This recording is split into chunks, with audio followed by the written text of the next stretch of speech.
শীতকাল মানেই রান্নাঘরে বাঁধাকপির রাজত্ব।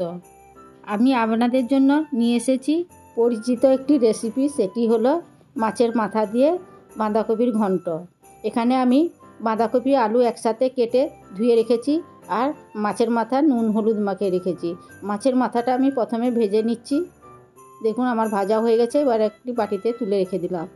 এবার আমি কড়াইতে দিয়ে দিলাম আলু আর বাঁধাকপি।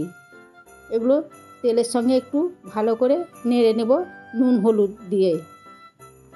দেখুন আমি নেড়ে নিচ্ছি। নাড়ার পর আমি ঢাকা দিয়ে সিদ্ধ করতে দিয়ে দিলাম। আমার সিদ্ধ প্রায় হয়ে আসছে। এবারে নামিয়ে নিয়েছি। এবার তেল দিলাম কড়াতে। প্রথমে দিলাম পেঁয়াজগুলো একটু ব্রাউন কালারের করে নেব। এরপর আমি দিয়ে দিলাম রসুন বাটা, আদা বাটা, দিলাম জিরে গুঁড়ো, ধনে গুঁড়ো,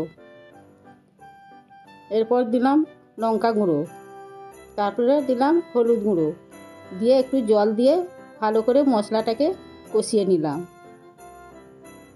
আমার কষানো হয়ে গেছে। এবার আমি ভাজা মাথাটাকে ভালো করে ভেঙে নিয়ে মশলার উপর দিয়ে দিলাম। মশলার সঙ্গেও ভালো করে কষে নিলাম।